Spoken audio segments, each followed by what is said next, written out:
પ્રાણાયામનું વિજ્ઞાન. તો પ્રાણાયામનું વિજ્ઞાન શું છે?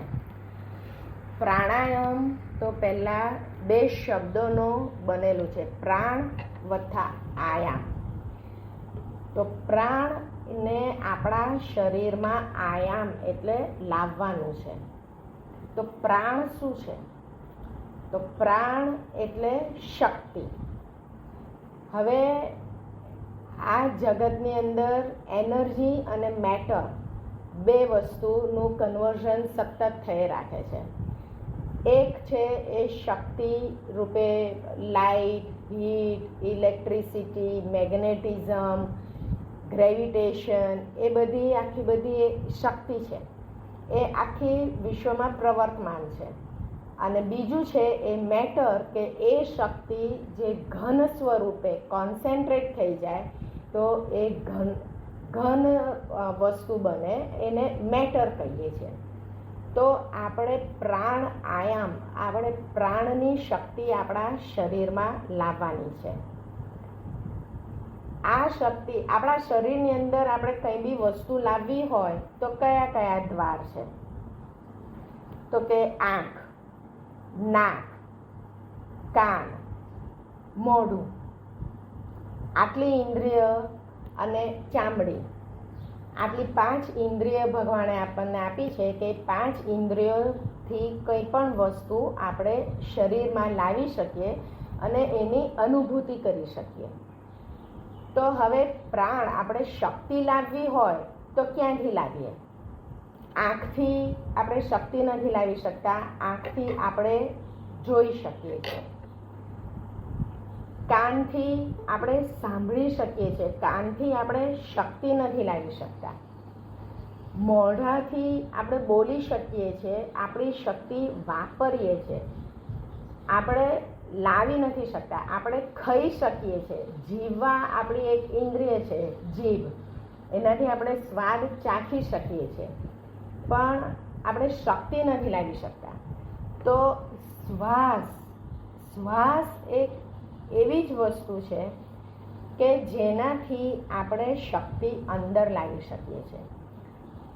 આ પ્રાણ છે, એ પ્રાણ આપણા હૃદયમાં એની જગ્યા છે.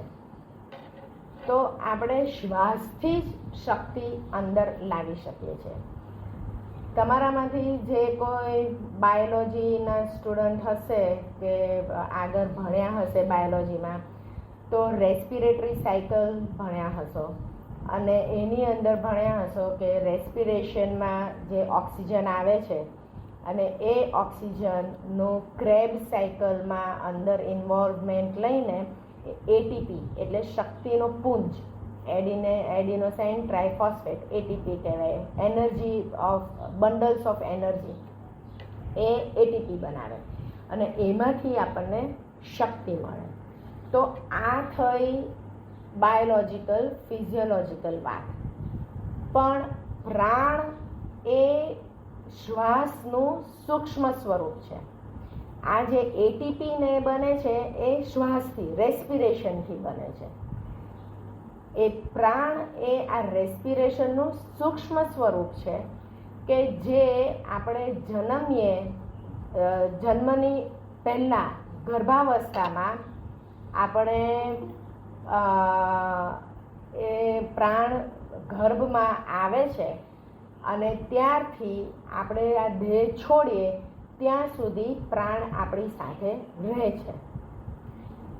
તો આ પ્રાણાયામ કેમ કરવાનું? એ પ્રાણાયામ આપણે બધા આગળ જોઈ ગયા કે એ અષ્ટાંગ યોગનો એક ભાગ છે. તો હું તમને અહીંયા બતાડું કે થોડીક આપણે હિસ્ટ્રી જોઈ લઈએ કે યોગ ક્યારથી શરૂ થયો. હું એક સ્ક્રીન શેર કરું છું.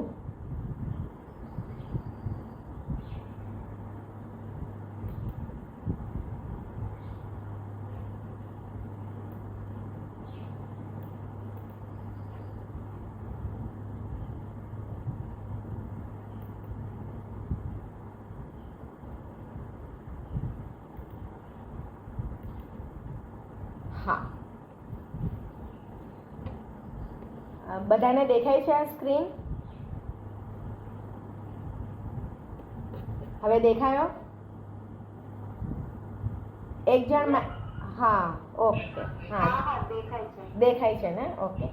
તો આ છે, જરા ખાલી યોગની હિસ્ટ્રી આપું છું કે કેટલા વર્ષો જૂનો આપણા ઋષિમુનિઓએ આપણને આ યોગ આપ્યો છે. કે આ 10 to 5000 બીસીના 5000 વર્ષ પહેલાં, અને બીસી પછીનો આજે 2000 વર્ષ તો થયા, એટલે 7000 વર્ષ જૂનો આપણું આ શાસ્ત્ર છે યોગનું. અને આ બાજુ એ લોકોએ લખ્યું છે કે બધા કયા પ્રૂફ છે કે આપણું જે સિંધુ રિવરની જે વસાહત સિવિલાઇઝેશન હતું એમાં ત્યાં આગળથી એ લોકોને બધા આર્કિયોલોજીકલ પ્રૂફ મળ્યા છે કે આટલા વર્ષો જૂનું આપણું આ યોગ શાસ્ત્ર છે. એ પછી ધીમે ધીમે આ 800 વર્ષ બીસી ઈસવીસન પહેલાં ત્યારે ઉપનિષદ ને એનું ચલણ વધારે થયું. અને એ પછી આગળ જતાં યોગ સૂત્ર પતંજલિનું 100 વર્ષ બીસી, એટલે આપણે આજથી ગણીએ તો 2100 વર્ષ પહેલાં પતંજલિના યોગ સૂત્ર બધા પ્રચલિત થયા. અને પછી 1931માં આપણો મૈસૂરના આ જે 3 મેઇન વિદ્યાર્થીઓ હતા, એક આયંગર, એક ટી.કે.વી. દેશીકાચરર અને કૃષ્ણમાચાર્ય, એ 3 જણાએ પછી વધારે એનો ઉપયોગ કર્યો, પ્રચલિત કર્યો.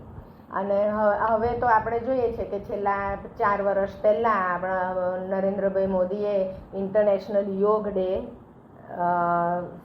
ઉજવવા માટેની એપ્લિકેશન કરી હતી અને એ હવે ઉજવાય છે. એટલે યોગનું મહત્ત્વ એટલું બધું છે. હવે પતંજલિ યોગ સૂત્ર પ્રમાણે અષ્ટાંગ યોગ હોય છે, અને એમાં યમ, નિયમ, આસન, પછી ચોથું આવે પ્રાણાયામ, પછી ધારણા, ધ્યાન અને સમાધિ.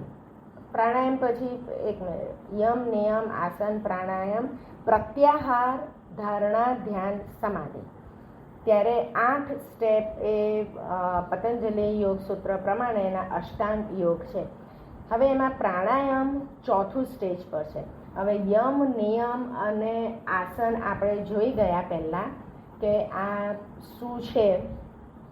એટલે આસન સુધી આપણે જે યોગાસન કરીએ છીએ એ પહેલાં યમ અને નિયમ પાળ્યો હોય તો યોગાસનમાં આપણું મન સ્થિર થાય. યોગાસનમાં એટલે યોગ એટલે આપણું મન જોડાવવું જોઈએ આપણે જે કાર્યમાં કામ કરીએ છીએ તે. તો આસન સુધી આપણું મન આપણે જે કાર્ય કરીએ છીએ ત્યાં એ જોડાય ત્યાં સુધીની સ્થિતિ આપણી આવે તો આપણે સાચા યોગાસન કરેલા કહેવાય. યોગાસનની પ્રેક્ટિસ વધારે ને વધારે થાય એ પછી આપણે પ્રાણાયામ કરી શકીએ. ત્યારે આપણે ધ્યાનથી પ્રાણનો અંદર આયામ આપણે કરી શકીએ.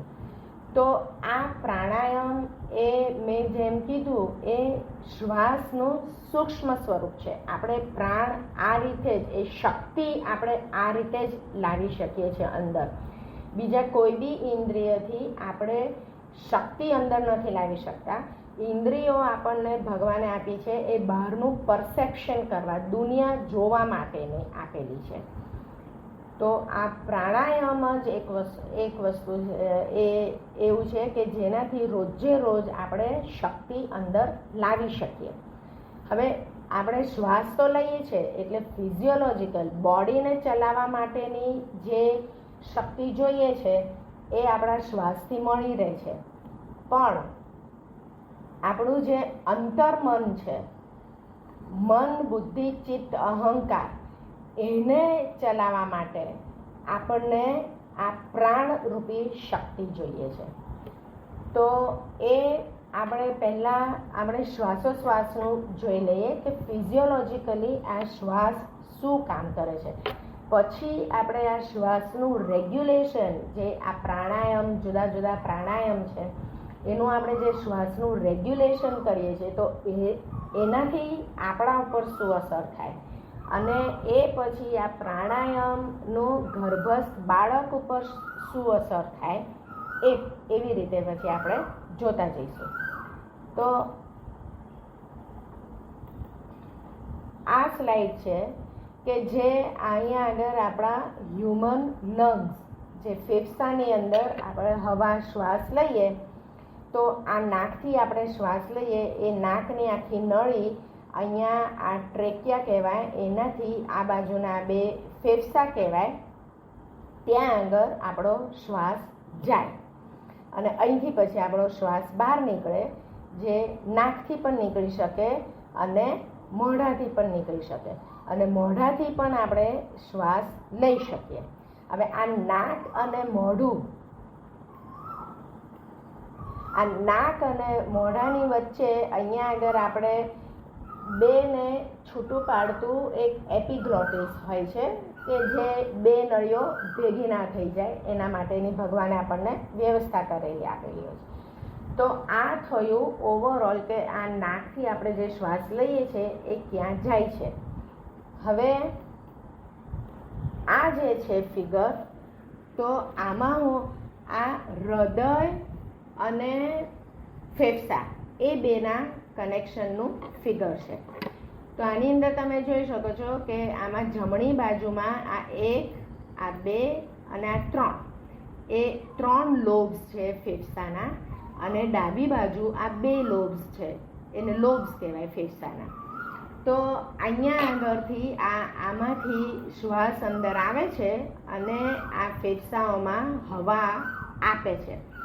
ત્યાં આગળ એક્સચેન્જ થાય છે આપણો હવામાંનો ઓક્સિજન, આ બધી લાલ કલરની બધી લોહીની નળીઓ ઝીણી ઝીણી બતાડી છે એની અંદર જાય, અને એ લોહીનું કાર્બન ડાયોક્સાઇડ એ લોકો બહાર કાઢે, અને એ પાછો આપણો ઉચ્છ્વાસથી અહીંથી પાછો આપણે હવામાં બહાર ફેંકીએ.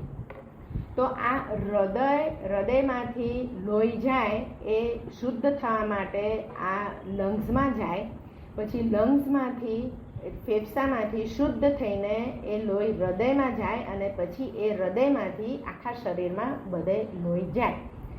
અત્યારે આ કોવિડમાં બધાને જે ઓક્સિજન નથી, ઓક્સિજનની જરૂર પડે છે, એનું કારણ એ છે કે આ જે ફેફસા છે એ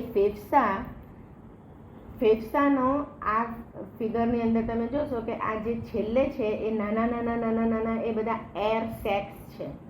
એટલે ત્યાં આગળ હવા ભરાય, બલૂન ટાઈપનું, મેમ્બ્રેન ટાઈપનું હોય આ લંગ્સ, ત્યાં આગળ હવા ભરાય અને ત્યાં આગળ ઓક્સિજન અને કાર્બન ડાયોક્સાઇડનું એક્સચેન્જ થાય. તો આ કોવિડ થાય તો ત્યારે આ બધા એર સેક્સ, વાયરસ એને બધા કડક કરી કાઢે, એટલે ઇલાસ્ટિસિટી ના થાય, એ ફૂલે નહીં, એટલે હવા ત્યાં આગળ જાય નહીં. હવા જાય નહીં એટલે શ્વાસ લેવામાં તકલીફ પડે. અને આપણે જે વાત કરી કે પ્રાણ એ જે શક્તિ છે એ આપણે શ્વાસથી જ લઈ શકીએ છીએ, એટલે એ શ્વાસ લેવામાં તકલીફ પડે એટલે બહારથી આપણે ફોર્સફુલી ઓક્સિજન આપીએ, કે જે પ્રેશરથી આપણે આપીએ એટલે અહીંયા આગળ આ થોડાક ખુલે અને એક્સચેન્જ થાય. તો આવી રીતનું આ આપણે જે હવામાંથી શ્વાસ લઈએ છીએ એનું છેક આ એર સેક્સ સુધી એ હવા પહોંચે, એક્સચેન્જ થાય, અને કાર્બન ડાયોક્સાઇડ પાછું આ સેક્સમાં આવે અને એ બહાર નીકળે આપણા નાકથી. તો આ છે આખું આપણે જે નાકથી હવા લઈએ, શ્વાસ લઈએ, એની આખી આ પ્રક્રિયા. હવે આપણે આ પ્રાણાયામ આપણને શાંતિ કેમ આપે છે, આપણને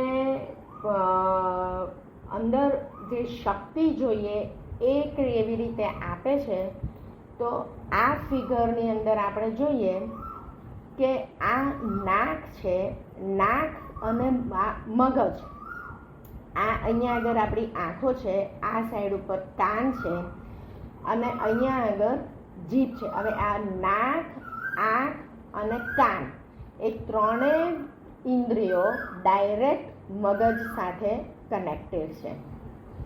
એના જે સેન્સરી નર્વ્સ હોય એ બધી ડાયરેક્ટ મગજ સાથે કનેક્ટેડ છે. એ પછી એક મોટી નર્વ મગજમાંથી નીકળે અને એ આપણી જીભને સપ્લાય કરે. એટલે એ જીભ પછી એ બીજી નર્વ સાથે કનેક્ટ થઈને પછી બ્રેનને મેસેજ આપે. જ્યારે આ નાક, આંખ અને કાન એ ડાયરેક્ટ જ બ્રેનને મેસેજ આપે છે. અને બીજું બધું પછી અહીંયા આગળ આ જે બ્લુ કલરની નીચે આ સ્પાઇનલ કોર્ડ બતાડેલું છે, એ સ્પાઇનલ કોર્ડ એ કરોડરજ્જુની અંદર જે આખી નર્વ છે એમાંથી પછી આખા શરીરમાં બધે આ નસો જાય અને ત્યાંથી આપણને સેન્સેશન મળે. તો આ પ્રાણાયામ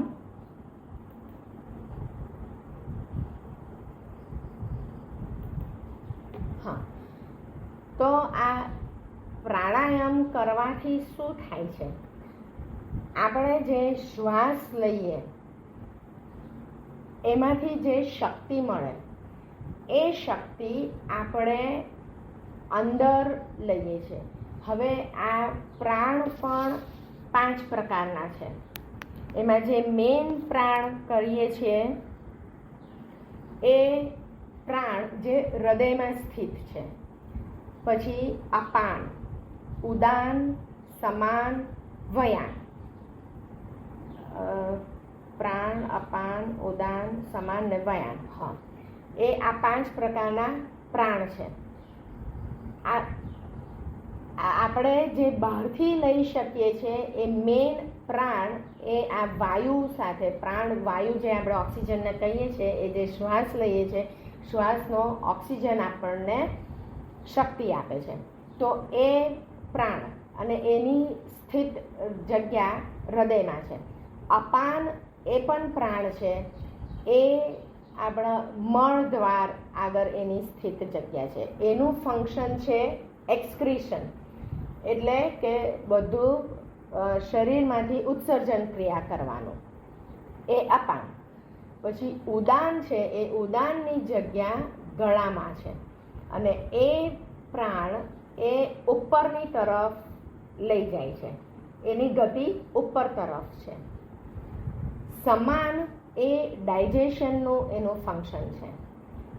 એ સમાન પ્રાણ એ ડાયજેશન ક્રિયા, એની જે શક્તિ છે એ આપણું ચયાપચયની ક્રિયા માટે વપરાય છે. અને વયાન પ્રાણ છે એ આખું આપણું સર્ક્યુલેટરી સિસ્ટમ સંભાળે છે. એટલે કે બ્લડ જે આખા શરીરમાં પહોંચાડવાનું હોય છે તો એ વયાન પ્રાણ કરે છે. તો આપણે જે નાકથી જે શ્વાસ લઈએ છીએ એ શક્તિ આ 5 પ્રાણને પહોંચાડે છે. હવે જ્યારે આપણે કહીએ કે શરીર, જ્યારે આત્મા કે આ પ્રાણ આ શરીરને છોડે છે તો એને છોડવાના કયા કયા દ્વાર છે? તો 9 દ્વાર કીધેલા છે કે પ્રાણ શરીરને કેવી રીતે છોડે છે. આપણે ફિઝિયોલોજીકલી આપણે કહીએ કે શ્વાસ લેવાનું બંધ થાય અને હૃદય ચાલવાનું, પમ્પિંગ બંધ થાય, એટલે કે આ આત્મા શરીરને છોડી દીધું, કે આ માણસ મરી ગયો. તો એ છોડે છે તો કયા દ્વારથી એ જાય? તો 9 દ્વાર કીધેલા છે. 2 આંખ, 2 કાન, 2 નાક, 1 મોઢું, 1 મળ દ્વાર અને 1 મૂત્ર દ્વાર. આ 9 દ્વારથી પ્રાણ કે આત્મા જે આપણે કહીએ છીએ એ શરીરને છોડે. હવે આપણે જે આ પ્રાણાયામ કરીએ છીએ, 5-6 પ્રકારના પ્રાણાયામ છે, બધા જુદા જુદા, પણ દરેક એનો બેઝિક પ્રિન્સિપલ છે કે આપણે શ્વાસનું રેગ્યુલેશન કરવાનું. હવે નોર્મલમાં નાનું બાળક હોય તો એ 1 મિનિટના 33 શ્વાસ લે અને આપણે એડલ્ટ 1 મિનિટના 14 થી 16 શ્વાસ લેતા હોઈએ નોર્મલ કેસમાં. આપણે જ્યારે ગુસ્સો કરીએ, આપણે ડર હોય તો એવે વખતે આપણી શ્વાસ પ્રક્રિયા ફાસ્ટ થઈ જાય, એકદમ ફાસ્ટ થઈ જાય. અને આપણે એકદમ શાંત હોઈએ, ઊંઘમાં હોઈએ ત્યારે આપણી શ્વાસોશ્વાસની ક્રિયા થોડી ધીમી થઈ જાય. અને મેડિટેશન કરતા હોઈએ, ધ્યાન કરતા હોઈએ તો એનાથી પણ ધીમી થઈ જાય. અને આપણા યોગી લોકો તો ડેલી કોર્સમાં એ લોકોની શ્વાસોશ્વાસની પ્રક્રિયા 6 થી 8 પર મિનિટ એટલી ધીમી થઈ જાય તો એટલું આપણું મન શાંત હોય, આ દુનિયાથી અલિપ્ત થઈ જાય અને સમાધિમાં પહોંચ્યા એવું કહેવાય. આ હઠયોગનું એક અંગ છે આ પ્રાણાયામ. અને આ પ્રાણાયામના શ્વાસના ઉપરના જુદા જુદા લેવલના કંટ્રોલથી દરેક માણસ જુદી જુદી શક્તિઓ મેળવી શકે છે. અને આપણે જે કહીએ છીએ કે માણસ હવામાં તરી શકે છે, હવામાં ચાલી શકે છે. મહર્ષિ મહેશ યોગી એમની પાસે એમણે આવી આ શક્તિ ડેવલપ કરી હતી ત્યાં સુધીનું કે એ હવામાં થઈ શકે, ચાલી શકે. તો એ આ જુદા જુદા પ્રાણ, 5 પ્રાણ છે એના ઉપર કંટ્રોલ રાખીને કરી શકે છે. હવે આપણે તો યોગી જેવા તો થઈ નથી શકવાના. આપણે અત્યારે સગર્ભાવસ્થામાં આપણે અનુલોમ વિલોમ આમાં શ્વાસોશ્વાસની ક્રિયામાં પ્રાણાયામ કરવા માટે જે શ્વાસ લઈએ અને ઉચ્છ્વાસ લઈએ અને કુંભક જે રોકી રાખીએ એનો એક રેશિયો હોય છે 1:4:2. એટલે પૂરક 1 ભાગ, કુંભક 4 ભાગ અને રેચક એટલે બહાર કાઢીએ તો 2 ભાગ. એટલે જેટલો ટાઈમ આપણે શ્વાસ લેવામાં કરીએ એનાથી ડબલ ટાઈમ આપણે શ્વાસ બહાર કાઢવાનો. અત્યારે સગર્ભાવસ્થામાં કુંભક કરવાનું નહીં, શ્વાસ રોકી રાખવાનો નહીં, શ્વાસ લેવાનો અને બહાર કાઢવાનો. સગર્ભાવસ્થા પતી જાય પછી નોર્મલ ઇન્ડિવિજ્યુઅલને પછી એણે શ્વાસ રોકવાનો પ્રયત્ન કરવાનો. અને જેટલો વધારે શ્વાસ રોકી શકો એ વધારે પ્રાણ આપણા શરીરની અંદર રહે અને એના ઉપર આપણો કાબુ આવતો જાય. પણ સગર્ભાવસ્થામાં અત્યારે શ્વાસ રોકવાનો નહીં. હવે આ પૂરક કરવાનો અને રેચક કરવાનો, શ્વાસ લેવાનો અને બહાર કાઢવાનો. એના દરેક જુદા જુદા પ્રાણાયામો છે કે જેવા કે આ અનુલોમ વિલોમ, ભ્રામરી પ્રાણાયામ, શીતકારી પ્રાણાયામ, શીતલી પ્રાણાયામ, એ બધા પ્રાણાયામ આપણે નેક્સ્ટ સેશનમાં લઈશું. પણ આ જે બેઝિક આપણે જ્ઞાન લીધું કે આ પ્રાણાયામ કેમ કરવાનું અને આ શ્વાસ લઈને આપણે શ્વાસ આપણા મગજને શાંતિ કેવી રીતે કરે છે, કે આટલું ધીમો શ્વાસ કરીને આપણા સેન્ટ્રલ નર્વસ સિસ્ટમ ઉપર શું ઇફેક્ટ થાય છે એ ડિટેલમાં આપણે આવતી વખતે લઈશું.